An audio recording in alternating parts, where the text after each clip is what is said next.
Ini artinya bahwa suatu aturan tidak berhak untuk disebut hukum Islam terkecuali punya nasab, punya tandoran dengan teks Al-Quran atau hadis, imma secara langsung atau tidak langsung. Hukum MK itu salah secara hukum, tapi karena ada dalil bahwa putusan MK itu mengikat meskipun salah.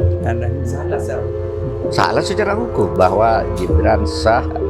Ya oke. Tapi hakimnya dihukum, makanya dipecat. Bukan hukumnya yang dibatalkan. Kalau hukumnya yang dibatalkan, tidak pernah ada selesai. Betapa banyak orang tahu bahwa ini haram, tapi tetap dilakukan. Bukan karena persoalan tahu tidak tahu, tapi moralitasnya yang sangat rendah. Assalamualaikum Pak Kiai Afifuddin Muhajir dan Prof Mahfud MD.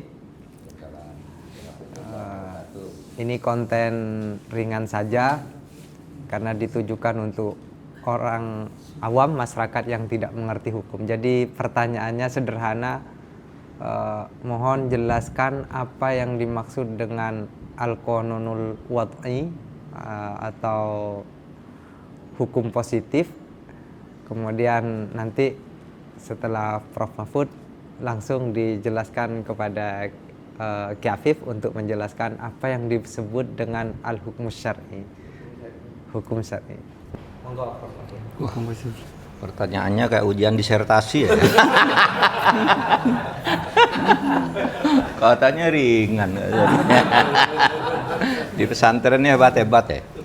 Ilmunya udah mendalam, metodologinya oke. Tapi kalau pertanyaannya itu bagi saya begini. Hukum Islam itu diterjemahkan dalam bentuk penafsiran-penafsiran. Dan penafsiran itu bisa berbeda. Oleh sebab itu tafsir Indonesia, tafsir Maroko, tafsir Imam Syafi'i, tafsir Kiai Khalil, tafsir Hasyim Asy'ari itu tidak selalu sama tentang ayat dan hadis yang sama. Nah, tafsiran-tafsiran itu kemudian disebut fikih. Ya kan? Fikih itu sebenarnya produk ijtihad dari ulama yang bersumber dari Quran dan Sunnah. Tapi bisa sama, bisa tidak, tapi sering berbeda. Misalnya tentang bunga bank, itu kan riba haram. Tapi ketika muncul bunga bank, fikihnya beda-beda. Fikih Muhammadiyah lain, fikih NU beda, fikihnya ini beda, dan sebagainya. Nah, karena fikih itu adalah tafsir, maka banyak kan aturan-aturan fikih di berbagai negara. Nah, ketika fikih dijadikan aturan resmi oleh negara disebut al-qanun. Ketika fikih masih berbentuk fikih produk ijtihad ulama yang tidak diresmikan oleh negara, ya namanya fikih. Yang itu berbeda-beda. Ketika negara menetapkan ini berlaku di sini fikih yang ini. Nah, itulah yang disebut al-qanun. Seperti di Aceh itu fikih itu dijadikan qanun. Maka di Aceh itu perdanya kan kalau menyangkut syariat disebut qanun, karena itu sebenarnya pilihan atas fikih tertentu. Itulah. Nah, sekarang ini yang ulama besarnya kan di sini nih, Kiai Afif. Monggo Kiai Afif. Monggo Kiai Afif. Yang ditanyakan apa itu hukum syar'i? Mungkin jawabannya sangat singkat, seperti yang disampaikan oleh Al-Imam Asy-Syafi'i. Beliau mengatakan al-ahkamu la tu'khadhu illa min nassin aw hamdin ala nassin, bahwa hukum syariat atau hukum Islam itu hanya bisa diambil yang pertama dari teks-teks syariat Al-Quran dan As-Sunnah, atau mencantolkan kepada teks syariat itu. Atau kalau Al-Ghazali mengatakan hukum Islam itu ada yang diambil secara langsung dari teks, atau diambil dari semangat yang digali daripada teks itu. Itu hukum syariat. Ini artinya bahwa suatu aturan tidak berhak untuk disebut hukum Islam terkecuali punya nasab, punya candolan dengan teks Al-Quran atau hadis, imma secara langsung atau tidak langsung. Yang dimaksud tidak langsung artinya melalui dalil-dalil sekunder. Dalil-dalil sekunder seperti qiyas dan sebagainya. Para ulama membagi fikih itu menjadi tiga. Pertama, fikhun nasih, artinya aturan yang langsung diambil dari teks. Yang kedua, fikhul waqi, yakni pengetahuan mereka tentang realita yang ada. yang menyambungkan antara fikih tek dan fikih realitas itu namanya fikih tanzil. Ya. Teknya seperti ini, realitasnya seperti ini, lalu fikihnya seperti apa? Oke. Ya, pertanyaan kedua dan ini terakhir, kalau fikihnya beda-beda, kelompoknya beda-beda, nanti itu kan berarti ada persaingan, Prof. Mahfud dan Ki Afif. Bagaimana cara memenangkan persaingan sehingga hukum tidak jadi pesanan, anak-anak bisa jadi kepala yang mengurus negara gitu kan? Kan ada kasus di negara apa gitu kan? Itu bisa kan gara-gara hukum yang bisa diubah dalam sepersekian menit melalui WA. Nah, bagaimana cara memenangkan itu kan fikihnya beda-beda nih. Kalau dari ilmu saya ya, saya ini ahli hukum tata negara. Untuk bisa memenangkan itu harus diperjuangkan melalui lembaga demokrasi. Nah, ketika lembaga demokrasi yang sah, artinya lembaga demokrasi yang sebagai lembaga permusyawaratan rakyat, parlemen yang sah, yang benar, itu memutuskan sesuatu, itu dianggap sebagai kesepakatan bersama. Itulah yang disebut kalimatun sawa. Oh, ini dong hukumnya, gitu kan.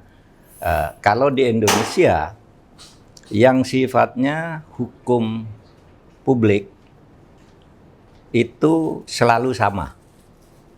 Apakah itu aliran Syafi'i, apakah Kristen, Hindu, dan sebagainya, itu hukum publiknya sama. Itu disebut kalimatun sawa atau mitsaqun ghalidha lah, mitsaq.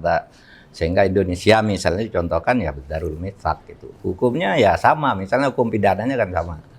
Hukum tata negaranya sama, itu kan hukum publik. Hukum administrasi negaranya sama.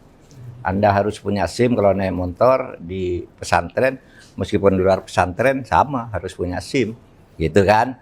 Karena itu hukum publik, administrasi negara. Tapi kalau hukum privat itu beda-beda, terserah. Nah, itu politik hukumnya memang begitu. Kalau hukum privat itu diserahkan pada kemauan masing-masing, mau dilaksanakan boleh, tidak dilaksanakan boleh. Oleh sebab itu orang Islam sendiri beda-beda kan hukum privatnya. Muhammadiyah beda, ini beda kan hukum privat itu. Jadi hukum privat itu tidak perlu dipersetangkan lewat demokrasi, lewat apa tadi perbuatan siapa menang, siapa kalah. Tinggal tugas ulama-ulama itu kalau hukum privat ini yang bagus, kan gitu toh. Perkawinan tuh yang benar gini, pewarisan tuh yang benar gini. Tapi sana bilang tidak. Seperti sekarang misalnya orang mau, dan tidak tahu perdebatannya nanti pesantren gimana. Dam untuk haji. Itu sekarang idenya tidak harus beli di sana. Beli di sini aja. Atau kita beli sekarang lewat bank, ya kan, transfer dana ke Ar-Rajhi misalnya. Lalu minta Ar-Rajhi kirim ke orang miskin di India gitu.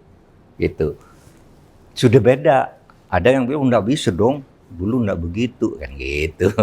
Nah, ini perlu transformasi. Transformasi yang syar'i gitu. Maksud saya. Jadi ada hukum publik, ada hukum privat. Hukum publik itu mitsaqun ghalidha, darul mitsaq atau kalimatun sawa bainana wa bainakum kan gitu. Tapi ada hukum privat. Nah, itu kau aja. Mau ke masjid boleh, ke gereja boleh, ke surau boleh, ke sawah boleh. Itu kan privat namanya. Ya, ini kalau dalam konteks hukum pemetaan hukum di dalam hukum tata negara. Maksudnya bagaimana misalnya menghindarkan transaksi hukum itu, Pak? Bukti bahwa ada MK kan itu berarti hukum bisa ditransaksikan. Misalnya putusan terbaru ya tentang ini yang kontroversi itu. Ini boleh tapi silahkan, seolah-olah begitu putusannya. Nah, supaya hukum tidak mudah jadi pesanan gitu, barang pesanan. Kalau itu moral dan integritas politik. Hukum MK itu salah secara hukum. Tapi karena ada dalil bahwa putusan MK itu mengikat meskipun salah. Salah secara hukum. Salah secara hukum. Makan dihukum hakimnya. Ini bunyi, putusan MK itu mengikat. Begitu diucapkan untuk sekali ketok, mengikat selamanya. Itu bahwa Gibran sah, ya oke. Tapi kan sama kan dengan kita hukmul hakim yarfa'ul khilaf gitu kan? Iya kan? Ya mengikat. Tetapi hakimnya dihukum, makanya dipecat. Bukan hukumnya yang dibatalkan. Kalau hukumnya yang dibatalkan, tidak pernah ada selesai, iya kan? Nanti Anda kalah, gugat lagi. Sesudah kalah lagi, gugat lagi, saling gugat, tidak selesai. Oleh sebab itu, hukmul hakim yarfa'ul hebat. Begitu diketuk namanya inkrah. Loh, kalau hakimnya nerima suap, hakimnya tangkap dong. Kalau ini belum inkrah bisa diadili lagi.